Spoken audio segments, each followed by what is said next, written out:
They're all designed with the idea that this thing is an ongoing kind of study. These 3 lectures we've been doing on the Bishop's Economics Pastoral is really just the beginning, we hope. I think the church has in mind a long process here of incorporating this document into the whole study in the Catholic schools, for example, and in adult education programs and in campus ministries and so on.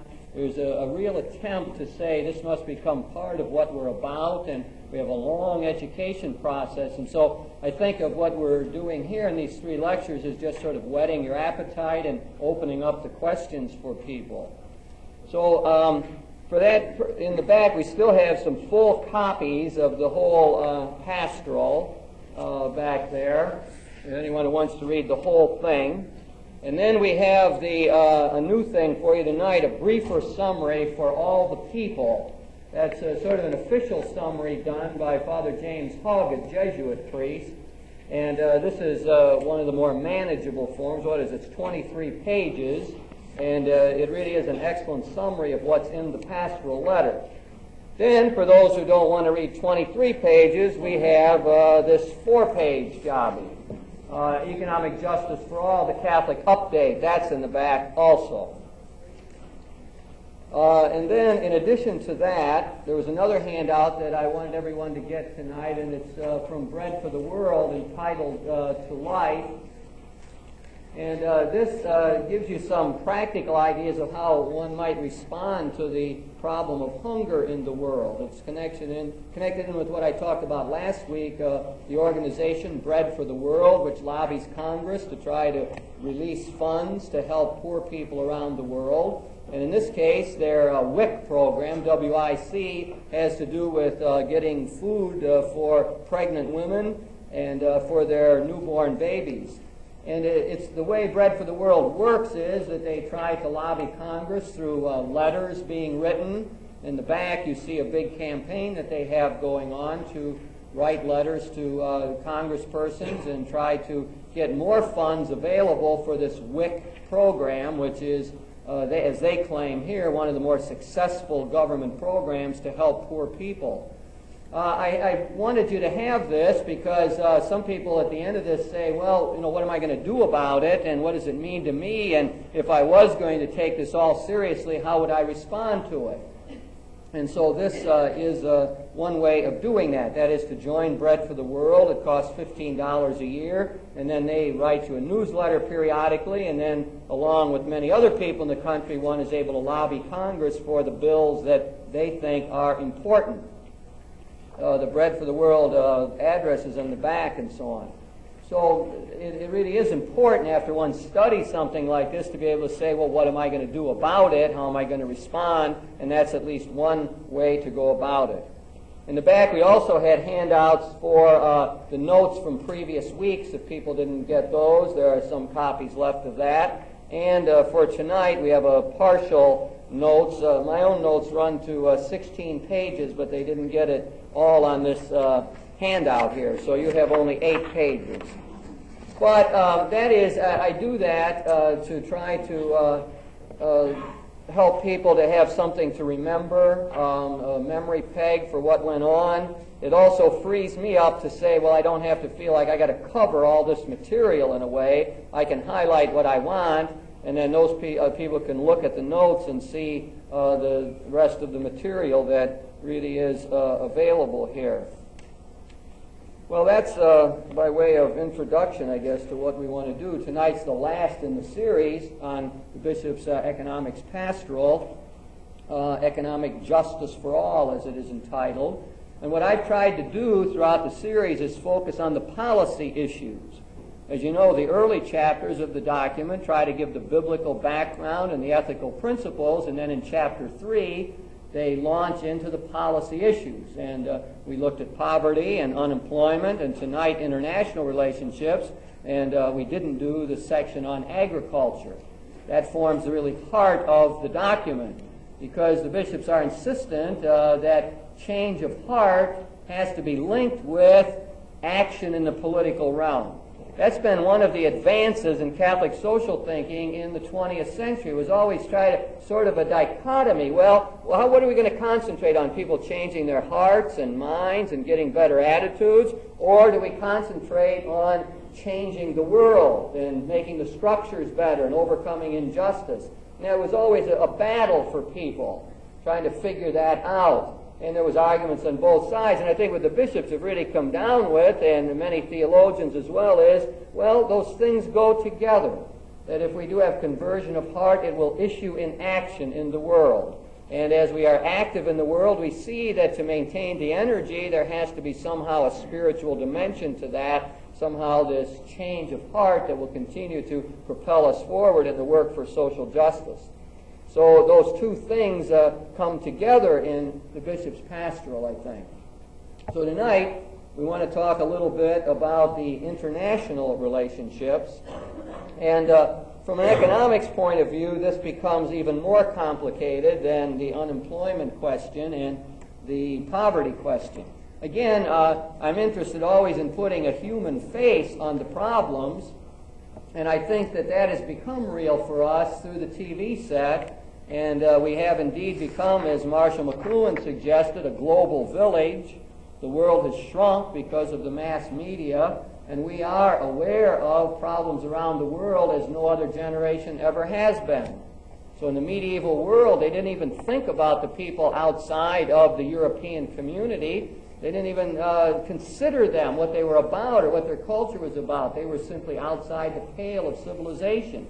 Well, in our own time, that becomes impossible. And the TV sets bring poverty into our own living rooms. And I suppose the human face for most of us are those emaciated children in Ethiopia, those refugee camps in sub-Saharan Africa, the Sudan. And, to me, it's that the baby with the flies around the face and too weak to even brush them away. No energy left. And I suppose it's also, if you want to complete the picture in some way, it's also looking at some of those refugee camps where we find that there seems to be some progress, or the aid from the West has made a difference, and that some of these children can recover in some way. So the human face for poverty around the world has been brought home to us, I suppose, in a way that previous generations could never have known it, nor even really imagined it. It was a shock to us when the news media brought out all of the problems in Ethiopia. I think the BBC did that first in England, and then it became national news, and the consciousness of the whole population, in a sense, was raised, and people, I think, did respond in many generous ways. And then you begin to read the reports afterwards that, you got to be careful. I mean, this aid might cause backlash problems, and what will it mean about the indigenous economies, and will we be just somehow hurting these people in the long run? And then the complexity of the problem begins to take over. One says, well, I can't just sit here and do nothing, and yet here you find a Harvard scholar on TV, on Nightline, saying that, we might be hurting their economies through this massive aid and so on. And they won't get around to figuring out how to manage their own world and so on. So the complexities of it have come home to us, I suppose, in a new way as well. Now the bishops begin to address this problem, and they use statistics, at least 800 million people in absolute poverty, 800 million, not even subsistence level living. Nearly 500 million chronically hungry. Half of the world's people live in countries the annual per capita income is $400 or less. Well, I mean, the statistics are baffling. I mean, I don't know if people can think in those larger numbers, 500 million people, what that all means, but there's a lot of people around the world suffering from hunger and malnutrition. Bishops want us to be aware of all of that. And then one of their moral reactions to all of this is the scandal of the shocking inequality between the rich and the poor, that the gap is a really terrible kind of thing. Now, as I want to do throughout the evening, I want to contrast the various viewpoints. That's what I've been trying to do throughout. is not just to summarize what we've got in the Bishop's Economics Pastoral, but to see the argument or debate that goes on around the issues. And what I find for the most part is the bishops end up taking a middle ground between opposing polar positions. And in this case, Michael Novak provides the foil, I suppose, and in the lay letter. And Novak sort of looks at this whole thing in another way. So for him, the gap is not really terribly important. He says we shouldn't concentrate on the gap between rich and poor countries. We should rather concentrate on what is the secret for uplifting the poor. It's the same thing he had to say about the domestic economy. It's not the gap, but it is the question of can you bring more and more people into the mainstream. If the gap may in some ways end up, in his mind at least, helping the poor. It might be part of the way that one lifts up more and more countries, more and more people above the poverty level. So Novak says that, yeah, we got gaps, but if you concentrate on that, then you won't get around to solving the problem, because the problem is not a distribution problem in his mind, where it is in the bishop's minds. It is a productive problem. It is productive justice that counts. That is, we have to figure out how these countries can get a viable economy going themselves so they can feed more and more of their people. And as we'll see, he has very definite ideas about how that is to be accomplished.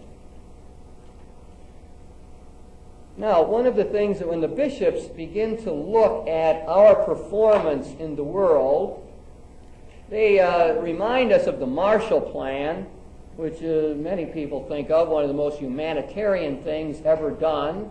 The rebuilding of Western Europe with our help, taking the enemy in the fight and helping them to come back economically and finding a way to do it that is effective.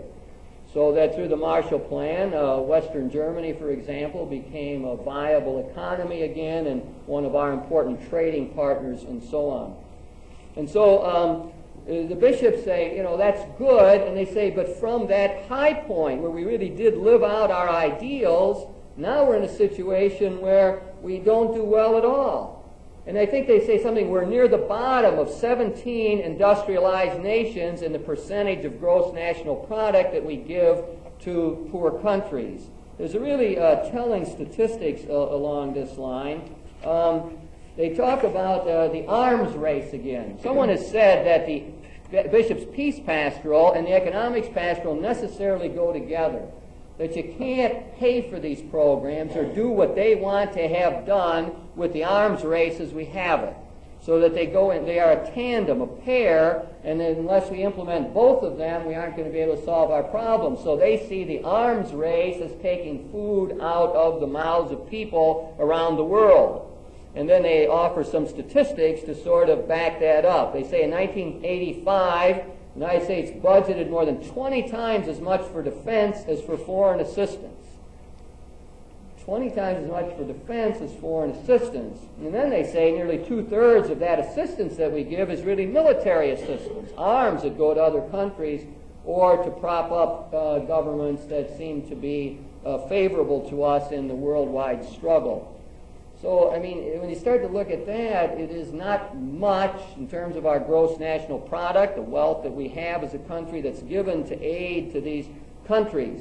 The arms race seems to dominate all of that, takes the money away from what we might do. I know that that is not a simple matter because I read the economists who say, don't think it's one-to-one like you build another bomber and you take so much bread out of the mouths of Ethiopian children.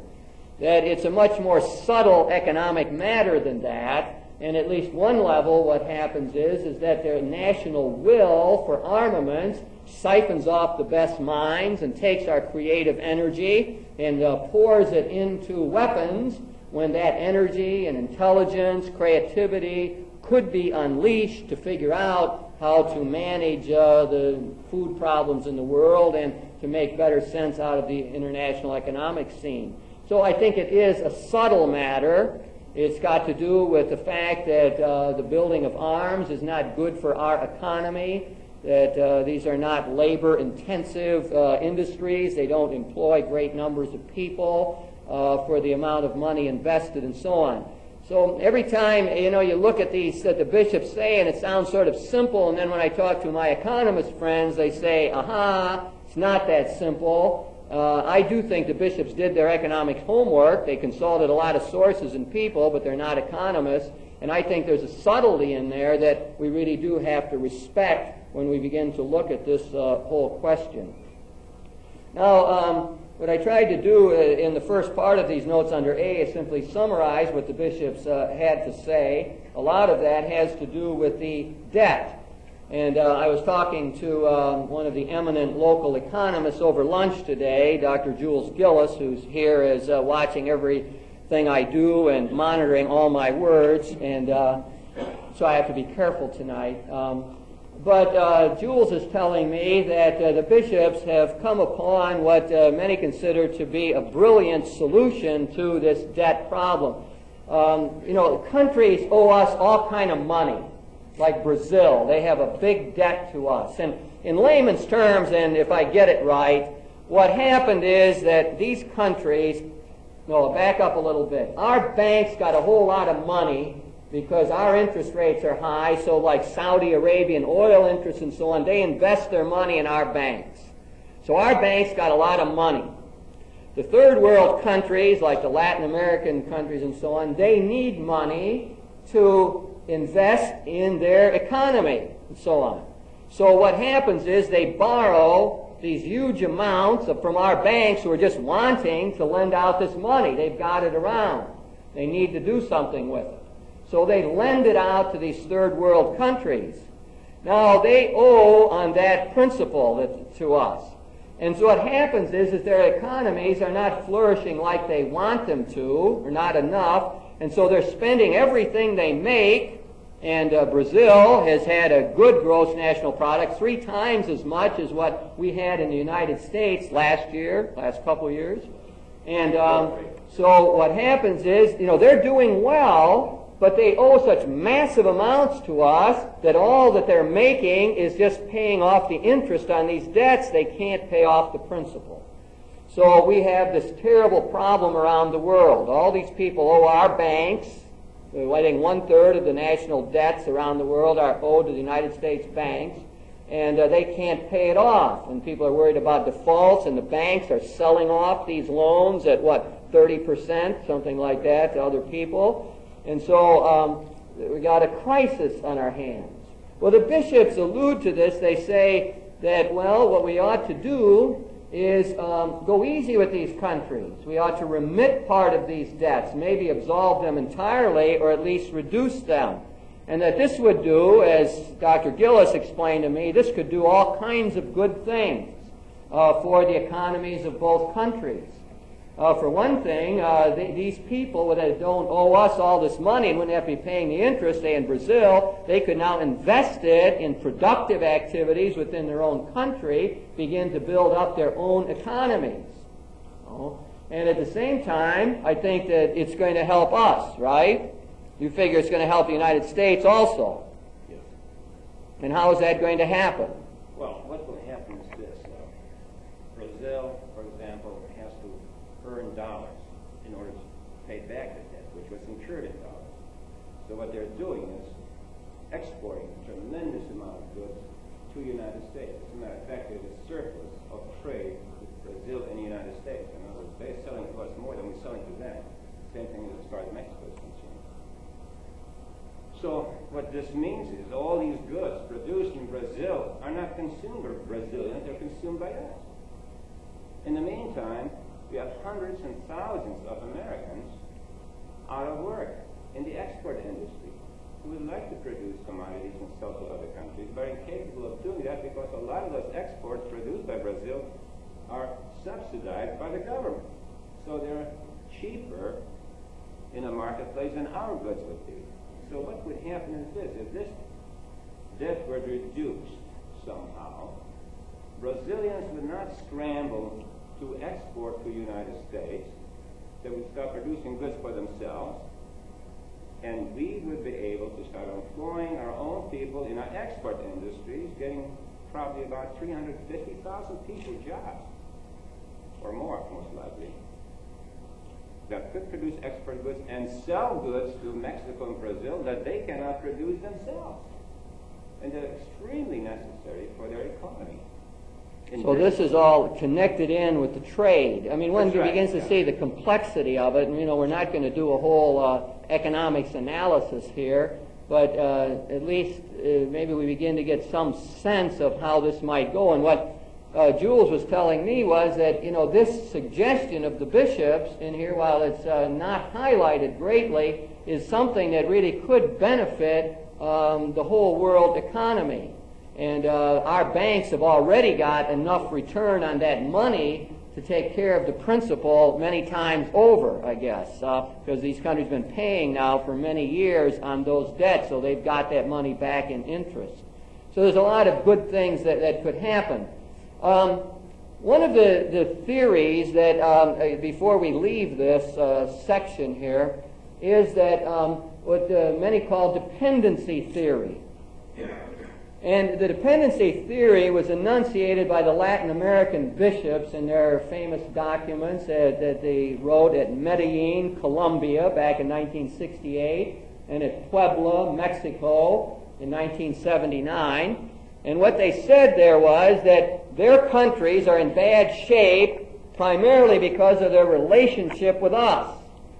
That our industries come in there and use their raw materials and use their people to produce luxury goods for us here in the United States, thus robbing their economy, taking away their opportunities to grow food for their own people, so that few people in those countries get rich and we benefit from it, but they don't get any place because they're not producing any goods for themselves. They're not feeding themselves. So their claim was that to be close to the United States hurts the economy, that this is what produces the injustice. And not only that, and the bishops allude to this, it's a very nuanced statement in the bishop's letter on this theory of dependency. You have to read that carefully, because you can't tell exactly what side they come down on this. It's a very Weasley kind of statement, I think. We have to check that out carefully. But so the Latin American bishops are saying the United States gets us in trouble. They mess us up in many ways, and that needs to be changed. And because they come in with their own values and they subvert our own culture, and what we need to do is get to become self-reliant. We have to be able to produce our own food and have our own industries, maybe on a more modest scale, but our own capital, so that we would produce goods for our people and not just to export goods to the United States. So that's the dependency theory, roughly. Now, there's been a big argument about that since it was proposed by the Latin American bishops, and they got it from Latin American economists to begin with. And it's been debated back and forth. The Marxists, at first said, no, that isn't right. It can't be. The economies don't work like that. And then some Marxists are on the bandwagon now. Generally, people on the left of the whole economic spectrum buy into that dependency theory. You read someone like Gregory Baum, for example, and he not only explains it, but you can tell that he holds it in some ways. That's Gregory Baum, theologian and sociologist. On the other hand, Michael Novak argues against that, as do all of the neoconservatives, and really as do about 98% of the economists in the United States, the way I get the story anyway. This goes back to Adam Smith, The Wealth of Nations, 1776, and he used a simple example of England producing linen and Spain producing wine. And if those two countries really enter into a trading relationship, because each can produce those goods cheaper and better, they will help each other and not hurt each other. And Michael Novak says that, well, you can see that this theory of Adam Smith works in the 20th century. That in the prime example, it's always used by these people, is Japan. So Japan has no natural resources. They're 100% energy dependent. They have a tiny country, dense population, all the things that are supposed to be bad for an economy, and they trade tremendously with us. And yet they are well off. That has worked for them. So here they are, tightly bound up with the United States economy and doing well. And Novak would say not only Japan, but you can say the same thing for Taiwan and for Hong Kong, Singapore, now South Korea, that their tight tie with us does not hurt them at all, thus showing that the theory of dependence is not necessarily true at all. So that is part of the debate that ends up going on today. As I say, most economists would end up disagreeing with that leftward, most economists in the United States should qualify that, would end up not agreeing with that dependency theory. It's interesting that the bishops make the suggestion in their letter that our multinational corporations invest more in the developing countries. Now that shows that they are not totally buying into the dependency theory, although in other sections they seem to think that this is indeed the case. But they call upon our transnational corporations to do more that way, and that they think this is going to end up helping the economies. And they say it in a very careful way. Now, that is respecting these countries and doing it their way and not overwhelming them, and all kinds of caveats thrown in there. But fundamentally, they're saying that would be of some sort of help.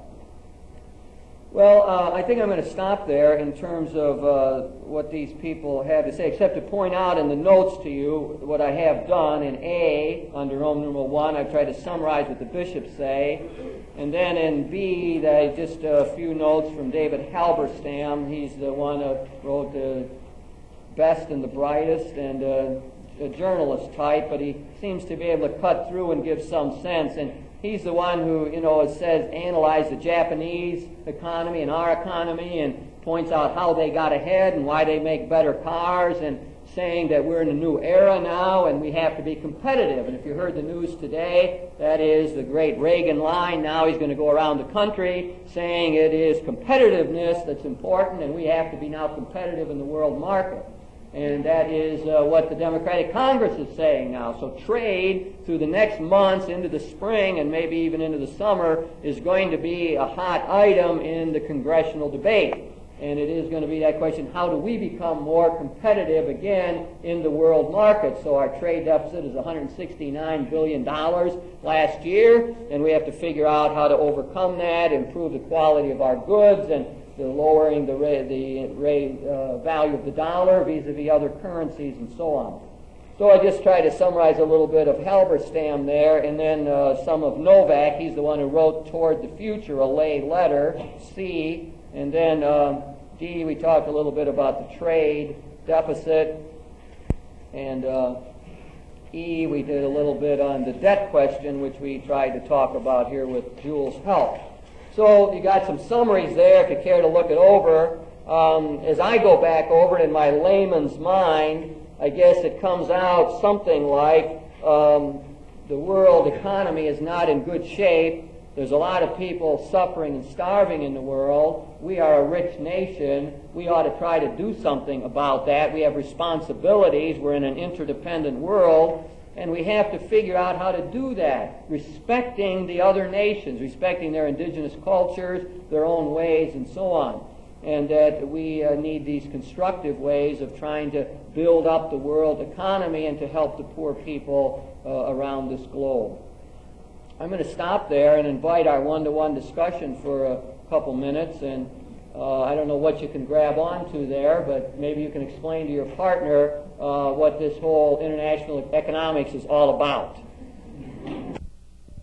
Things to other countries, since the dollar is of a lower value vis-a-vis the yen and the Deutschmark and so on. So that is, I think many people feel that in the long run that is going to end up helping our whole economy and the trade deficit. It's interesting that part of the argument that's going to be going on in the Congress now in the next months is how much protection our industries are going to have. And we already have certain indirect subsidies for agriculture in the United States, and we protect certain industries that are important for security reasons. Reagan is going to be opting for a very open and free kind of trade with other countries. And the Democratic-controlled Congress seems to want to have a little bit more protectionism built in for various segments of our economy. So that will be one of the debates to watch in the next couple months. Now I want to move into the more theological section of the presentation, which I've done each week. In 1 week we tried to talk about the spirituality of work, theology of work, and how that relates to unemployment. We drew a lot on the thought of Teilhard de Chardin, the great Jesuit paleontologist and religious visionary. Divine Milieu talked all about our work as our way of self-actualizing ourselves, bringing ourselves to fulfillment, our ways of making a contribution in the world. And then we, last week when we talked about the unemployment question, the poverty question, we talked about Jesus Christ the Liberator, Christ's teachings and parables, his option for the poor, so on. Now tonight, the theological section has to do with the church's social teaching.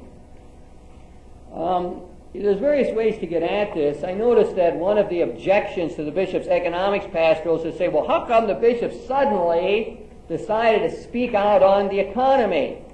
You know, you're out of a clear blue sky. They suddenly, for no reason that we can figure out, want to write a pastoral letter on economics. Well, that misses a whole lot of history that we need to fill in, because truth of the matter is that it is not out of the blue, but it is a pattern. It is part of a long history of the church's involvement in the social order. And I want to rehearse that history for you, and then I want to look at it from various aspects, a liberationist viewpoint and a neoconservative viewpoint. And put it another way, people who heard of Humane Vitae, that's the birth control encyclical, a lot of people have heard of that, had never heard of Mater et Magistra, an encyclical by Pope John the 23rd on labor and the social questions. We have an appalling ignorance in the Catholic community on the church's social teaching.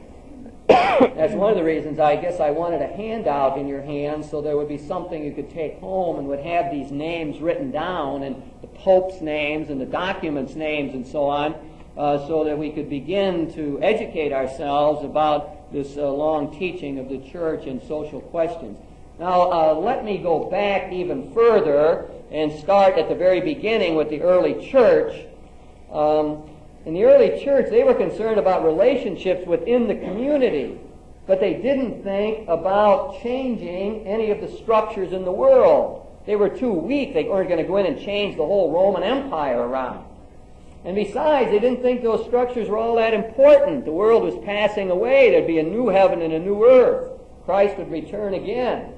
And so they weren't concerned about getting rid of slavery. So Paul could write to the slave master and to the slave about going back to the master.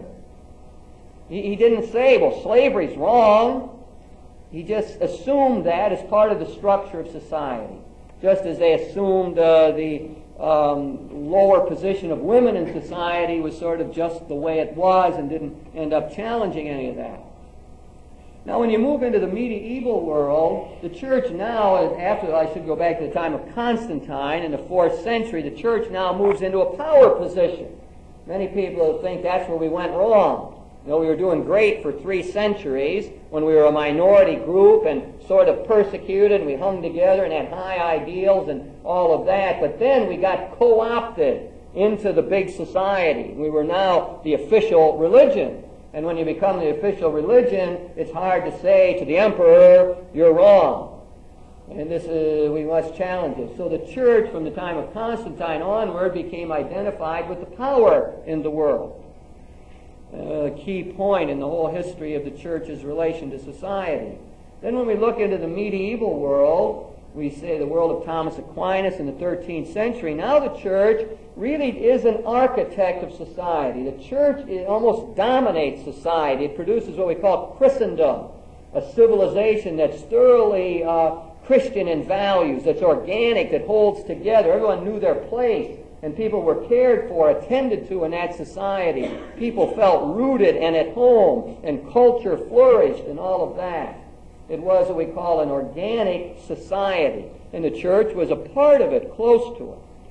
Now, the medieval world begins to break down. Many causes: urbanization, the Industrial Revolution, the discoveries around the world, the Protestant Reformation, which taught people to sort of think for themselves religiously, the Enlightenment, in which they said, well, we've got reason, we must emancipate ourselves from all authoritarian structures, from all institutions, we will be free, and that's how we will create the better world, create better humanity through reason, not through that church, and not through those medieval institutions. We will be free people. And so the Enlightenment became the dominant motif all the way up into our own time.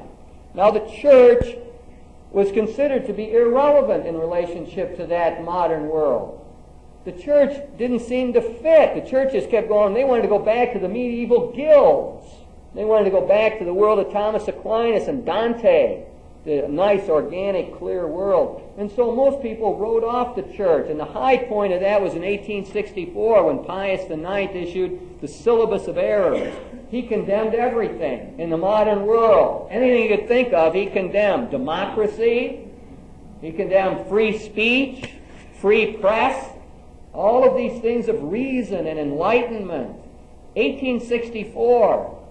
And the church, and it put the church in a horrible position. People just wrote the church off and say, well, they're not even in the ball game. They're resisting the modern world totally. And who's going to ever listen to them again? And it was thought the church is just off the wall, and they're out of the game, and that's the end of it. Well, in Germany, during that time, there were a few people running around who wanted engagement with the modern world. The Jesuit by the name of Pesch is one of the important figures in this whole history. Well, these people started to think, no, we got to get involved and we got to dialogue with the modern world. Well, all of that came to a focus point in the year 1891, when rather surprisingly, and in a sense for most of the world out of the blue, the church spoke officially about the modern social question. And that was Pope Leo XIII with his famous encyclical, Rerum Novarum. Those are Latin words. It means of new things, Rerum Novarum. Encyclicals written by popes, letters to the Catholic world, are named usually by the first two Latin words of the text. Often they don't have anything to do with anything else about the text. They're not very descriptive. They just happen to be the first two words. So Rerum Novarum means of new things. So I guess that would have some relevance. But so here now suddenly, when they had written the church off with Pius IX, Syllabus of Errors, people still make fun of that. You know, that's made us look worse than about anything a pope ever said. We're against free speech and all of that. Now the Pope, in a bold move, writes this encyclical and starts to enter the debate. Now there's a new tone, not defensive and putting things down. It's more of a dialogue. He's critical of capitalism, critical of the individualism that it spawns, that grew out of the breakdown of the medieval world. But he's championing the rights of working people to organize into unions. He's speaking a message that the workers can latch on to. And he propels us now into the modern world. That's the beginning of what we call modern Catholic social teaching, which has developed since then and is a rather coherent body of thought on social, political, economic questions. Goes back to 1891, Rerum Novarum, Leo XIII. About a 30-page encyclical, not overwhelming. Now, let me just take this, I'm going to trace this historically for you. In the 19th century, the United States, the First Plenary Council of Baltimore met in 1852. Take yourself back to history. 1850s, abolition, slavery. They talked about a lot of things. They were totally silent on slavery in the United States. Telling indictment of the Church of the United States. didn't talk about slavery. Now we jump ahead. After Pope Leo XIII sort of opens the door, 1919, our bishops get together, again in a big meeting, United States bishops, and their executive council of one of their committees, Archbishop Schrems, Bishop Schrems from Toledo, was one of the guys on that committee. Proud moment in our diocesan history. Now, they come to grips with the modern world. They write a report on the reconstruction of the social order, approved by almost all the bishops. It is a progressive document. It calls for the kinds of things that FDR put into place in the New Deal. Guaranteed minimum wage, insurance for old people and sick people, some things that we haven't even caught up with yet. They allude to the fact of women being paid equally with men, something that one of the labor unions was talking about. This is 1919 now. I'm not saying they didn't champion that point. I don't want to be misunderstood. They talk about that in the document, however. Whole raft of modern social things. 1919, our bishops spoke out. We're now engaged in the modern world. So when someone says to me, well, out of the blue, they write this article, people don't know about this 1919 document. It was really written by Monsignor John Ryan, a great progressive economist, theologian type. I don't know if there's more I want to say about that document or not, but it was debated around the world. Yeah, I know what I want to say, and this came out before, and Michael Crosby's talking, I probably said it before, but that when they spoke like that, they spoke for the Catholic immigrants in the United States. They're talking to the working people and say they have a right to organize. They got a right to a living wage to take care of their families and their children. They got a right to a minimum wage. They got a right to employment. You know what they said about the soldiers coming home from the First World War? The governmental structure should make sure that they had jobs. Cities should make sure that those people had jobs, the returning veterans. I mean, it's a vast, powerful kind of statement they made. Unknown. I gave a talk to the Catholic priests in this area and about that, a whole bunch of them. I asked them how many ever heard of that document, and there wasn't one who even heard of it, let alone knew what was in it. Now that's where we are with the social teaching of the church. No wonder people say, why are they writing this document out of the blue? They never did anything like this before. Well, as a matter of fact, they wrote another important one in 1940 and another one in 1975. Talking about the economy. So it's not out of the blue. There's a long tradition with this. Now let me try to complete this. So that's in the United States. And when they write these things, they call on what Pope Leo XIII said in Rerum Novarum. In this one we're studying here, all the papal encyclicals are referred to in the footnotes. I got to jump ahead now or fill in this picture. So we got 1891, Leo XIII, Rerum Novarum. We got our bishops in 1919 responding to it. Now what the later popes did is on the anniversary of Rerum Novarum, they would write their own encyclical. So in 1931, think back 31, capitalistic system, which is riding high, in 1891, doing great, now has fallen upon Great Depression. 30s, around the world, depression really. And so Pope Pius XI now writes an encyclical called Quadragesimo Anno, which means 40 years after. After what? Rerum Novarum, yes. 40 years after Rerum Novarum, he writes this to commemorate it. And he says, now he really attacks the capitalistic system. And he says, this is not right. There's these excesses here. At the same time, typical of all the popes, he does not accept socialism. He tries to find a middle ground, which he called solidarism, a word which obviously is not caught on unless you associate it with solidarity in the Polish labor union movement. But solidarism is not something that has made it. However, another principle that he enunciated that's the principle of subsidiarity, that things should be done at the local level, if possible, and not by the higher governmental officials. do it at the local level because it'll be more efficient and humane if done that way. So Quadragesimo Anno, 40 years after the Leo's encyclical. And we jump ahead, Pius XII, well, I don't think he really did much in this area. 1961, again, commemorating Rerum Novarum, Pope John the 23rd issues Mater et Magistra. And here, he started to talk about a greater role for government. He said the modern economy is so difficult, and we got so many problems with the capitalistic system. We can improve it, but government has to play a stronger role in all of this. And that's when we get the famous statement by William Buckley in the National Review, Mater si, Magistra no. Mother Church, yes, I go along, the Church is my mother, but Magistra, teacher on this, no. What is the Wall Street Journal called that Mater et Magistra? Warmed over socialism, I think, if I remember the phrase right. Warmed over socialism. In other words, they were seeing too much government involvement in what Pope John the 23rd had to say.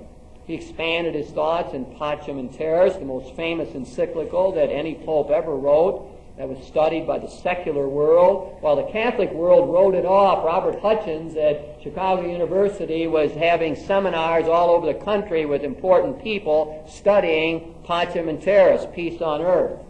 And the Catholic world sort of ignored the whole thing. That's where he talked about the arms race and so on.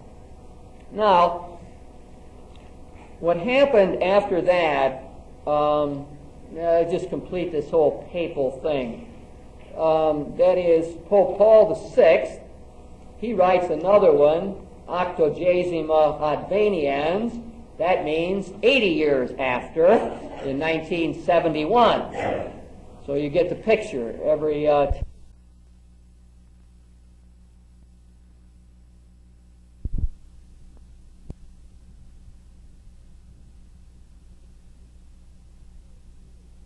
carry through what John the 23rd wanted in the council, and he held back on reform in the church and so on. So most liberals are unhappy with Paul VI in terms of internal church politics. But the liberationists, the left wing of the church, sees Pope Paul VI as the hero in social justice matters. He's the one who really started talking about this option for the poor and the worldwide situation, and how we have to, the United States and other well-to-do countries have to really attend to them and change their ways, and we need restructuring, radical restructuring of the world economy. Far more radical than we would find in our bishop's pastoral letter written here in the United States. So Octogesima Adveniens, the 80th anniversary.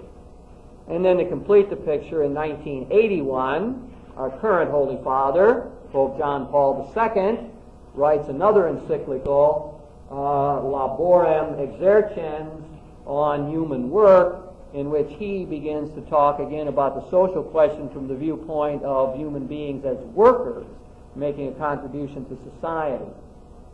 Now, so, again, I don't know, people aren't going to remember all that, I realize that, but at least one ought to come away with the idea the church has been involved in social questions, and there's been a growing development, official statements made.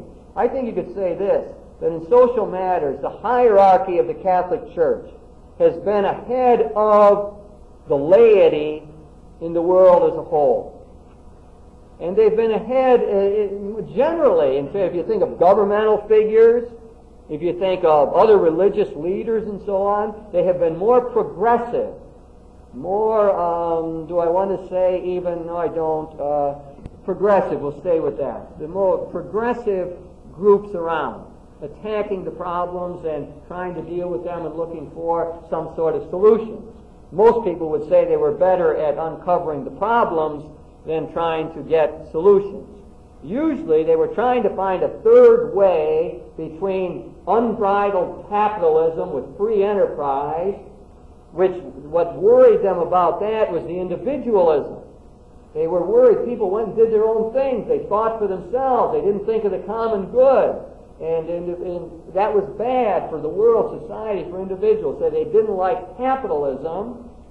because of that reason. But on the other hand, they didn't like socialism either, or communism, because that would take away the freedom of the individual, and it would lead to inefficiency in the way things were done. So that was a problem area for them. And in opposition to that, they kept insisting, you'll see all the way through the papal encyclicals, on right to private property. And that has a lot to do with trying to get away from a socialistic position where the goods and means of production would be owned by the state. So here they are trying to find a middle way and saying, well, there's some other way to do this, to organize ourselves, a more cooperative way. They tried to think of guilds and how we'd organize all the businessmen and all the workers and all the owners and all the consumers and get people organized into associations. They've struggled. I think most people would say that they haven't come up with anything that's really viable, that seems to actually work when put into practice. Anyway, that's an attempt to get at this history. Now, we're going to take a break now, but when I come back, what I want to do is to begin to look at that history. It's not just a fact that they wrote all those encyclicals, it's how you interpret them. And how did our bishops interpret them? And that's what I want to look at next. Let's take or comments.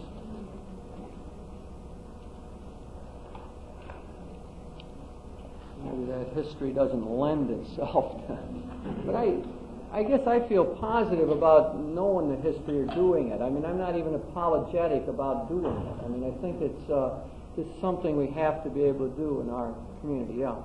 The Old Testament does lend itself to the Sabbath-year observance of wiping out all that. After every 50 years, that all the land that was sold during the 50 years was supposed to be returned to the original owner. They had marvelous stuff. You see, the Hebrew Scriptures in general have much more of a social justice orientation than the New Testament does. The problem with the New Testament was that they were a minority community of mostly poor people, and therefore the problems didn't arise. As Israel had a longer history, and they began to get a disparity between well-to-do and poor in their own culture, they had reason to address those questions. Thus we have the prophets speaking out, and the Jubilee year, and so on. All of those customs which were designed to help care for the poor. Yeah. There's another tradition in the Old Testament where gift giving was as if giving back to God gifts that you had, and it was the giver who gave and didn't care who received it, and the receiver received in need, and wasn't aware of who the giver was. So they kind of graciously giving of what they had in surplus. Based on the covenant with God, with Yahweh. Yahweh being the giver of the good gifts.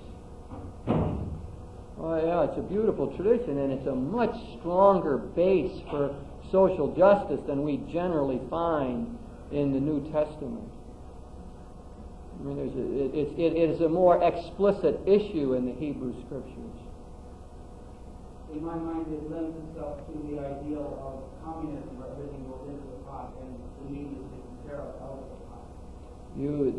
The remembrance of that in the Christian Scriptures are in the early chapters of the Acts of the Apostles, where people give into the common weal here, and then the people are helped according to their need. It's a rather idealistic picture of the early church, but there was that kind of ideal. That's good. That's helpful, and that even broadens out the tradition more than I did it. That's good. That would be a better place to start in looking at this history. So we look at the Judeo-Christian history. That's a good addition. What else? I think the point is really well taken, and it is exactly in line with the development of Catholic social teaching. And generally, that has been the mode that they have talked about, collaboration. The great example of that is in Pope John Paul II's notion of solidarity. That's his image that the world is in solidarity, workers with workers, as he talks about. So we've had that idea. For sure, that's a mood and a tenor throughout all of the Catholic social teaching. And it's in the American Bishop's Pastoral again now. Collaborative ways, democracy at the work site, the federal government, state government, city government, corporations, labor unions, all cooperating. All the actors in society cooperating to deal with poverty and unemployment. So that is the cooperative model that they are putting forth. Now, not only that, but beginning with Pope John the 23rd and most clearly with Pope Paul VI, they also pick up the other idea you're talking about of the world government. That's in the peace pastoral of our bishops as well. It was one of the things that made people most uncomfortable out of all the things in the peace pastoral. And that is this call for an expansion of the power of the United Nations, and the theory being that only an overarching political power could really handle the economic problems in the world today. And that the great problem, and I tend to agree with this, is nationalism. That this is what, there doesn't seem to be any way around our problems when you've got this nationalistic spirit of competition and beating the other one down and so on. So they call for that expansion of the United Nations, and even so far as a type of world government and moving in that direction. Now, I would say that our popes, and Paul VI would be a perfect example here, of the papacy being far ahead of the thinking of the ordinary people in the culture. There's been Society for World Government for years, and usually think of them as more advanced thinkers who've got a global view of things and understand all of that. So the call is there, and if you judge by the reactions, when I went around giving talks on the peace pastoral and brought up that part, that got the most negative reaction. People might be willing to listen to a reduction in armaments, but you start talking about world government, and that's the end of it. You're too far out for them to even think about. But that is in there. And the logic of it for Paul VI was that the economic problem is now a political problem. And you can't deal with it any other way. And that's how he went in his encyclicals. That's why he was more advanced than many of the other ones. The economic problem is now a political problem in an interdependent world. You can't handle it in other ways. So I would say the church documents go along with the kind of thing that you had to say. Now, as to the Lutheran Catholic basketball game, we are currently 74-point underdogs in the Las Vegas betting. And so you reinforced your point. Yes, Kim? My comment goes on with that beginning when you were talking about The week from this Friday at St. John's High School for charity, February 27th, 7 o'clock. Yeah. Pat will be there with her pom-poms. Don't miss it. Go ahead, Kim. I had the privilege of summer going to Africa and being involved in a number of development projects while they were there. A group of people from America. Saw a lot of projects failing. And your analysis is it's because our Western ways were being imposed upon them. Yeah, they did it even at a national level. They tried to do things the way the natives would do it.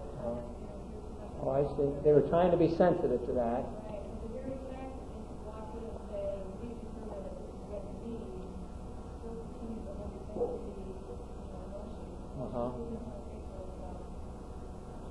And so part of your point is that the most fundamental level there needs to be education. Jules? Very interesting that after the Second World War, the United States,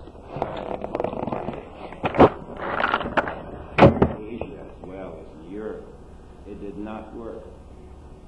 The United States unloaded a tremendous amount of tractors and all kinds of heavy-duty equipment and so forth. People did not know how to run it. In Europe, they did. And Europe took off.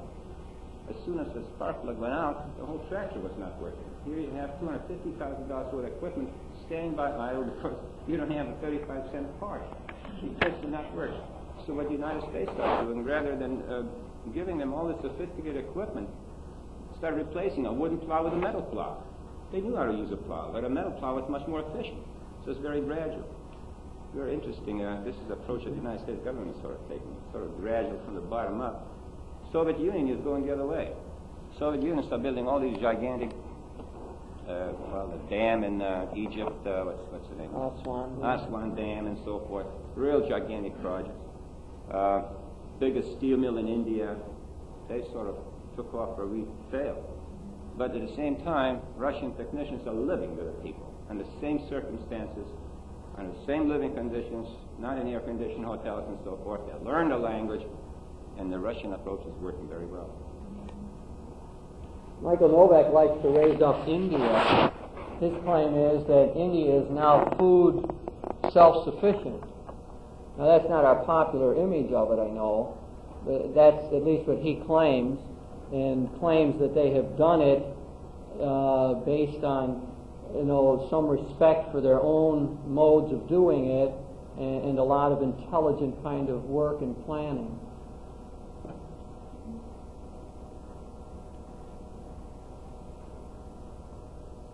Anybody else want to? Okay, thanks, Kim. That's helpful. A bit from your world travels. I've been waiting to hear more of that. Now, I wanted to interpret these traditions. Now, I mean, it's one thing you got all these encyclicals, and it's another thing how you read them, and from what perspective you read them. So first, I want to sort of look at them from the perspective of a liberationist, someone influenced by liberation theology. The book option for the poor is what I'm drawing on here, Donal, D-O-N-A-L. It should be Door. It's an Orbis book.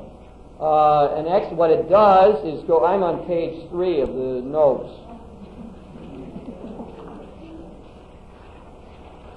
I'm on page 3, the tradition of Catholic social teaching, perspective of option of the poor, by this excellent book, Donal Door, which traces all of these documents and reads them from the viewpoint of a liberationist. That is, one influenced by Latin American theology, one who is radical in thinking, who's looking for radical ways of trying to help the poor take hold for themselves in the world.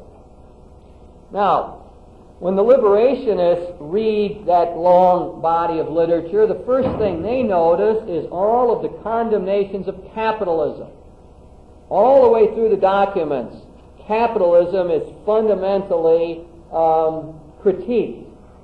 More strongly by Pius XI and Leo XIII, more strongly by John Paul II and Pope John XXIII. John XXIII had a certain optimism about capitalistic system that it could work. But generally, you see this critique of this. In fact, Pope John Paul II goes so far as to identify capitalism as any system which exploits workers. Capitalism is simply a bad word in his vocabulary. It's defined in a totally negative way.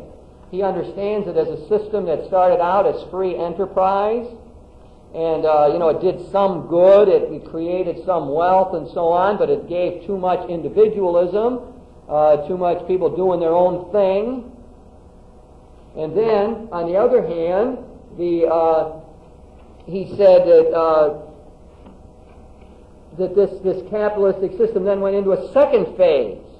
Second phase, it became more benign. It was like what we knew under Roosevelt, the New Deal, where there's Social Security and where there's some governmental regulation of industry and a sort of Keynesian-type economics where the government plays a role in the economy and attends to the unemployed and to the poor and the sick, much as we have Social Security and that kind of thing.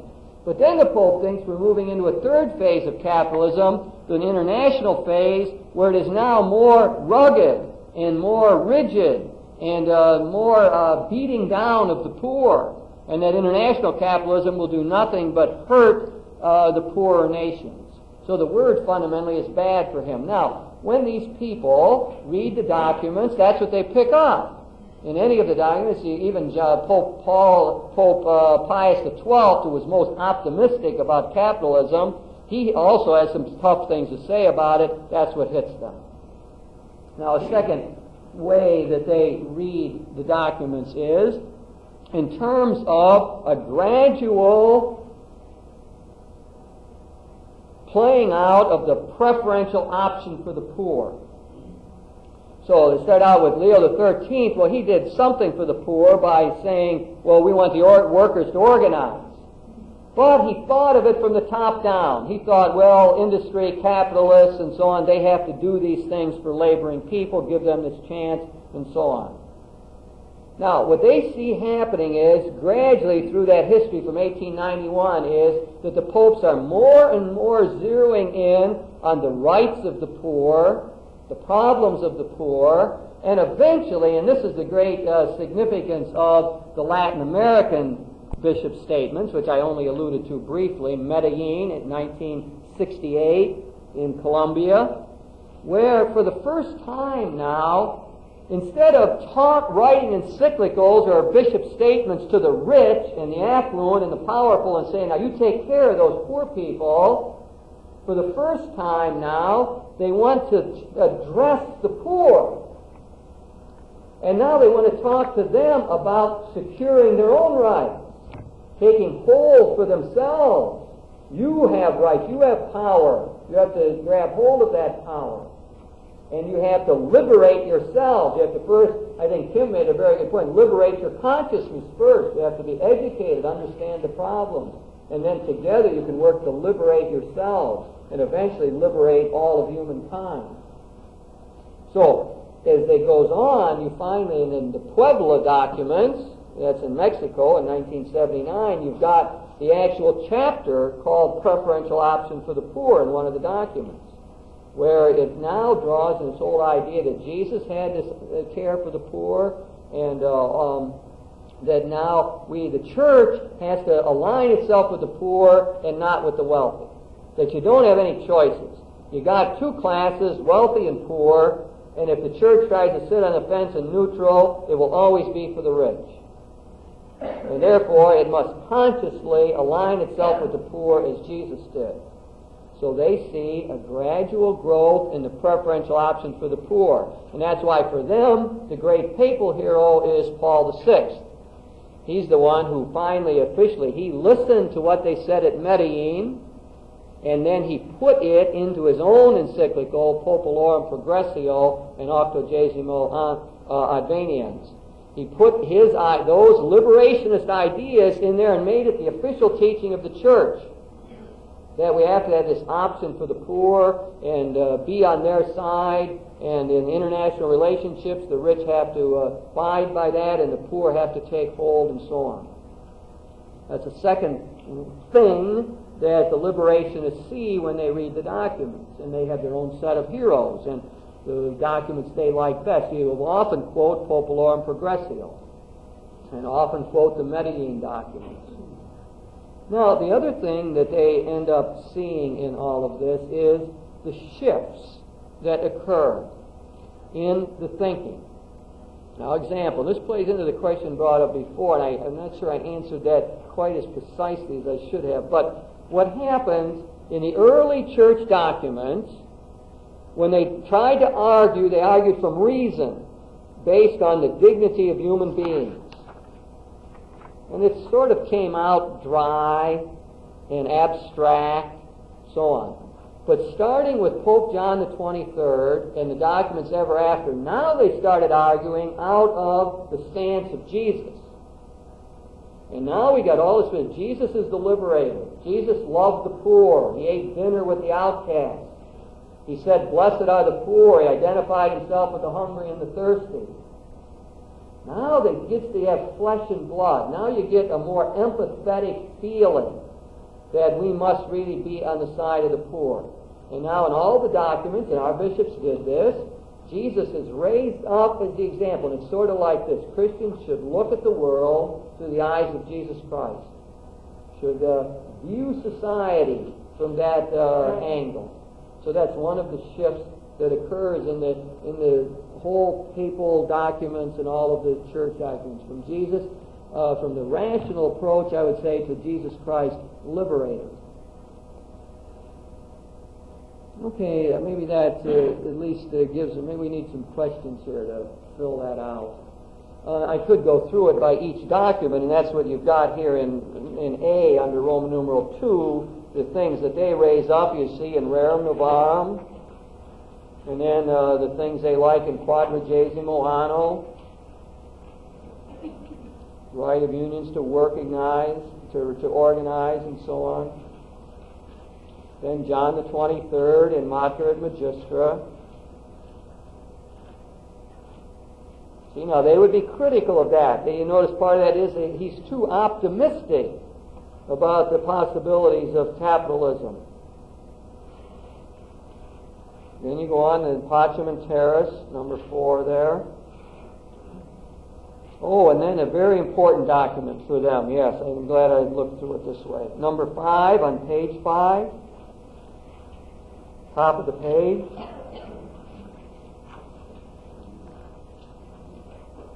Well, that wasn't the one I wanted either. The one I wanted is the number 9 on page 6. I'm sorry. So, I presume I'm confusing you. All I'm doing in this section is going through each of the documents and saying how the liberationists, that is the Latin American type thinkers, those who are very much on the side of poor, read them.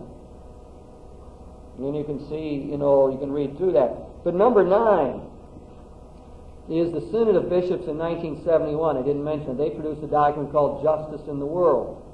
And they have the famous statement in there that work on behalf of justice is a constituent element or dimension in the preaching of the gospel. Now, these people say that this is, one of the most important things that's been said. And they hang on that word constituent. Because they say what it means is you can't really be a Christian unless you're working for justice. If it's constituent, it's of the very essence, it's built into being to the preaching of the gospel, then you've got to be doing this justice work. Now, the conservatives try to get out of it, and they say, well, we shouldn't translate it that way. I'll tell you, when I wrote the document for the campus ministry, and we had conservative bishops who wouldn't let us put in that word constitutive into the document. We had to find another quote that said the same thing because their argument was, well, this is very much debated, and a lot of people don't like that statement, and we don't know what it means anyway. And so they had a strong lobby that said, get rid of that word. It shows you how the bishops think and how the conservatives, have constantly cut in to the meaning, the obvious meaning of this statement, which is that work for justice is what it means to be a Christian. It's built in, it's of the essence. So their word is integral, that they like to use. It's an integral part of the Christian message. Okay, let me see if there's any questions about all of that. Thing here, looking at, are you still got page 7? Yeah. And that is one of the interesting things about John Paul II and his encyclical on human work, Laborem Exercens, is that he managed to please both the left and the right. For example, Michael Novak thinks it's a great encyclical, and so does Gregory Baum, representing the left. And each one of them find in that encyclical certain elements that they think are really important. So for the liberationists, John Paul has really come down with the preferential option for the poor. He's proved himself to be more open to socialistic tendencies than some of the other popes have been. He really enunciates for them, and he makes the strongest attack on capitalism of anybody. So our current pope in the social realm has managed to please both sides, something that he's not able seemingly to do on internal questions. He hasn't found that trick yet.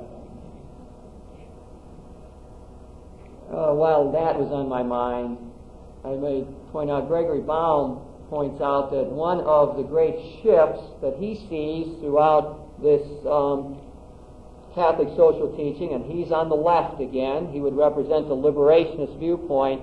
He says that is the seeing of human beings more and more as subjects.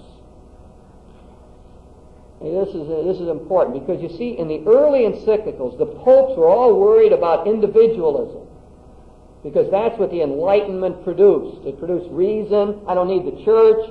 I don't need the structures, the government, anything. We're individuals, going to do our own thing sort of mentality. And the popes feared that greatly. So they didn't want to talk about human rights. They didn't want to talk about the importance of individual persons. They wanted the importance of the community built up. Now, as you go along, you see more and more they soften on that. And when you get to John the 23rd, he says human beings got rights. Yeah, you know, the United Nations said that Declaration on Human Rights was 1948. In 1963, the Catholic Church finally caught up with that in Pacem in Terris of Pope John the 23rd and said, that's right, we do have rights. You know, we have political rights, civic rights, economic rights. So it took the church, but you understand why? They were fearful if you said human beings have rights, then they'll all become Protestants. Or they'll all become Enlightenment figures. Or they'll all think for themselves. And will break down the community. So the church only gradually caught up. But as time went on, and that's why on the left, they loved John Paul II because he says workers have rights. Workers are human beings. And they have dignity and worth. And workers have to be together. And they can demand things over against the government. So he becomes a hero to the left, to the liberationist point of view. So one of the changes in the documents is this greater reliance on the subject. Human beings are subjects. Now, what Gregory Baum critiques the Pope for is saying, how come he sees that they're subjects in the world and at work and all the other things they're doing and can't see that they are also subjects in the church? And that's why the church, in the documents of the 1971 document, it says that any institution that presumes to speak about justice to the world better be just itself. So the question is, how can the Pope, who's got such a clear idea on subject, you understand when I say subject, it's the opposite of being an object. To be an object means other people act on you. They tell you what to do and when to do it, and you are like a cog in a machine. But to be a subject means you got power, and you have control over your own life, and you can use your talents and gifts to the fullest. You can actualize yourself. So the question is, why doesn't the Pope see that these same human beings who are subjects at work, that they are subjects in the church? How can we have a credible message unless we get that going? So that's another part of the liberationist critique. I see a lot of blank faces. I'm not making that clear. I mean, very concretely, how can you deny women ordination if they're subjects? Now, it must be the language. Maybe it's the subject-object word. But if people have power and can have the right to develop themselves and to be themselves, then how can you say that some of them can't get ordained priests and become bishops or popes? There's an inconsistency that the left sees in the whole development of John Paul II. Questions? Yeah. A good point. People hear it. Barbara is searching for why it is that the social documents have not filtered, and that they're largely unknown in the Catholic community. And suggestion being maybe because we're not living out that kind of justice within our own Catholic community, and therefore it doesn't accord with our experience, I presume, right? Is what you're saying? Therefore it is somehow foreign, or people read and say, oh, that's nice. Who are they talking to, maybe? Possibility, anyway. Father, yeah. So several times it seemed you mentioned that the church with the documents so far ahead of social thought, so far ahead of the people. Are you saying people as opposed to other economists or politicians? Well, people. Yeah. The question is, I said that the church leaders are ahead of the people. I guess I would mean the laity in the church, and I would also say the priests in the church. And I have a theory about that. I think the reason is because the bishops and the pope have to interact with the press and with public opinion. In other words, someone will ask them, what do you think about capital punishment? What do you think about unemployment in the city of Toledo? Whereas the average pastor does not have to deal with that, at least in our world today. Now, the average pastor had to when we had an immigrant church and the parishioner came up and said, would you help me get a job? Or write me a letter of reference or something. Then the pastors had to deal with it and they were more advanced socially. But we are isolated. And the laity can be isolated from the problems too. You live in the suburbs and you don't really have to deal with, whatever it is that's going on, the economic displacement and so on. So, I do think they are ahead, generally, I would say, they're ahead of most world thinkers.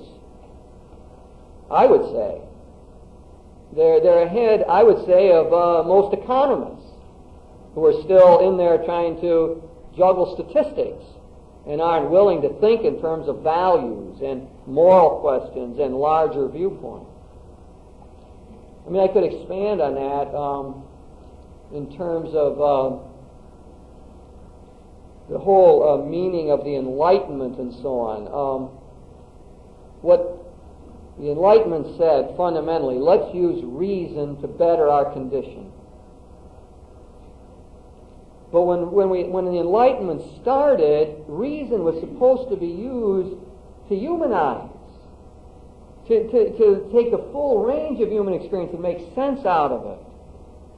But as time went on, reason got narrowed, and reason was simply technical reason. That is, how do you maneuver numbers or maneuver production and demand to accomplish certain things. Reason became identified with scientism, with the empirical method. It left out feelings, and then it left out morality, and it left out values. And we end up with an economics department in a university that doesn't want to discuss this document. They don't care about it because they think that they are involved in value-free discourse. And this is a bunch of value stuff. So that's what we end up with. This is real. This is where, and you end up with technical reason. Now, what I'm saying is that the popes, all the way along the line, working out of a Christian tradition, were able to see a bigger view of what human nature was all about. A bigger view than I think much of the scientific world has seen. Now, there's exceptions to that. Einstein understood the problems of the modern world, that it was mysterious and that we had to deal with nuclear weapons in terms of values and so on. So, and in the scientific world, I'm a little harsh. I got carried away there. My passion overtook my intellect for just 30 seconds. Wait a second, John. I have to clear this up. Yeah, right. I know. You don't like that passion. Anyway, there's a revolution in every discipline. We've seen in every discipline a humanistic return, a return to the roots of the Enlightenment, if you want, that says there's more than just empirical facts. There's more than just numbers. We see it in psychology, an overturning of behaviorism. We see it in sociology and political departments. We even see it among some economists. That same sort of overturn of that purely scientific method. So there is that. And a lot of the best thinking is coming from those scientific people and not from theologians. Much more nuanced view. So, John, yes. I don't really think that's about being passive to the shooter. It fuels the idea. Okay. For the overall building up. A point well taken. In other words, that function is important. Again, my passion carried me away from that point, John. I appreciate that.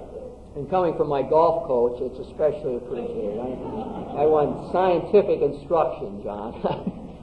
Not this emotional, imaginative stuff. I'm going to get the swing down right. Don't you think, the document in a way tries to do that. I think they did listen to the technicians.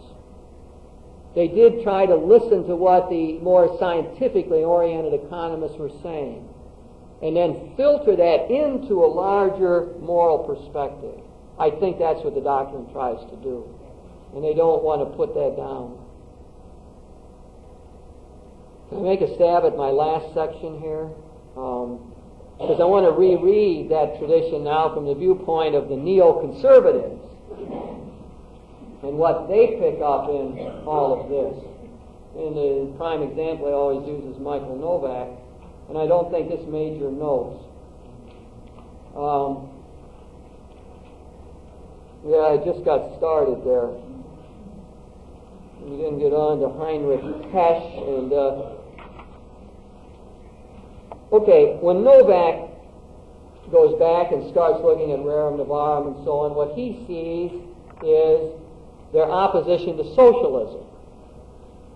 And he's right. That is in there. So he plays up that part. He sees their defense of private property. You can see that all the way through. Indeed, the Pope's always saying that we have this right to private property. And he sees in there all of their statements that say a whole centralizing of the economy is not what we want. We don't want socialism. We don't want where the government determines how all the modes of production are going to be organized and carried out, that will lead to a certain kind of inefficiency. Another point that Novak sees, and this is a major kind of idea with him, that is that the popes don't know what they're talking about when they talk about capitalism. He says they're reacting to European capitalism where individualism went wild. But they don't know capitalism like it was in England and the United States. And he says capitalism in the United States has already done what the popes have kept saying they want done. That is, government regulations to a certain degree. That is, the safety net under the poor and the unemployed and the disabled. That is, caring for the older people. That we have done that. And this is a really claim that would need to really be looked at, that we do not really have the kind of individualism that they feared here in the United States. He says we are not individualistic. Contrary to Robert Bella's whole book, Habits of the Heart, which some people know and so on, he says it's not true. He says Americans are joiners. We join more associations than anybody else in the world. You want to build a library, you get an association to build libraries. Labor unions flourished here in the United States. You can go right down the line. The physicians have their own group. Everybody's got their group. In fact, he says we got too many groups. People are associated all over the place. And then he says, to make statements like, we're the most generous of people. Well, we give a high percentage to the unemployed. We take care of older people. We've got a marvelous Social Security system. We've lifted all of the most of the older people out of poverty. And he says, the Pope doesn't know capitalism as it is in the United States. And that's what they don't understand. So when he reads the documents, he discounts that part. When Pope John Paul II says capitalism is all bad, Novak simply says, well, he's not talking about the United States. Now, the reason Novak likes Laborum Exercens, that's John Paul II's encyclical in 1981, 90th anniversary of Rerum Novarum, is because the Pope talks about creative justice, productive justice. He says the Pope is one of the few who has understood that if we're going to improve the lot of the poor, you do it not just by distribution, but by production. You've got to increase the size of the pie. He says that's why you need a growing GNP in these various nations, and that's, you don't worry about the gap, but if you get the whole economy flourishing and moving and jobs being created and people buying things and houses being built and so on, then more and more people will be lifted out of poverty. And he says that John Paul II understands that he wants more economic actors. He wants initiative and creativity. So what Novak keeps saying is, the reason the Japanese are doing good is because of their habits of mind. Because they learn from our mistakes. Because they are industrious. Because they have used their intelligence to modify their system. They become competitive in the world market. Furthermore, he says, as he reads the documents, he says, where the bishops are screwed up and the popes, is that they don't understand the role of institutions. The reason that they always come up short in their positive proposals is they always say, well, you got to be nicer to people, and you got to be of goodwill, and you got to be more generous in helping the poor. And Novak says, wrong. He says you can't do it that way. You can't expect powerful people to ever give up their privileged position. And there's greed in the human heart. That's what he's got against Pope John the 23rd. He was too optimistic about human nature. So he says the only way you can do this is through institutional means. And we in the United States have proven that, where we have a system of checks and balances, where you have a free market, where competition can interact and create better products and so on. And then he makes the claim that all the countries that are making it are those ones who are democratic and who have encouraged freedom and enterprise and initiative. He even denies the common statement in our bishop's pastoral letter that it is a north-south problem. He says that's simply not true. He says you got Australia and New Zealand and the Southeastern Asian countries, southern, hemisphere people who are doing well and have made it. And it says why they have learned the lesson of Adam Smith of how you create wealth. And then you create wealth, that's how you draw more people in. So he thinks that John Paul II, his hero, is on target. He has finally gotten back to what he calls realism about the economy, and he says we have to be creative and industrious and expand these production centers, bring more people into the whole process. For him, the bad person in the whole deal is Pope Paul VI, who he says he gave us 15 years of sort of unenlightened leadership on social problems. We were in a dream world during that time. So you can see it's a mirror image. It's the reversal in the neoconservative reading of it, of what this long tradition is all about. Now,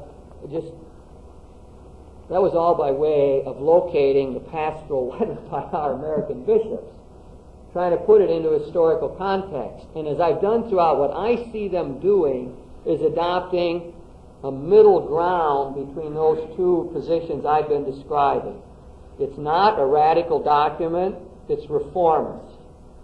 It uses the preferential option for the poor, but not to suggest the real solidarity with them as the agents of change in society. It doesn't do that.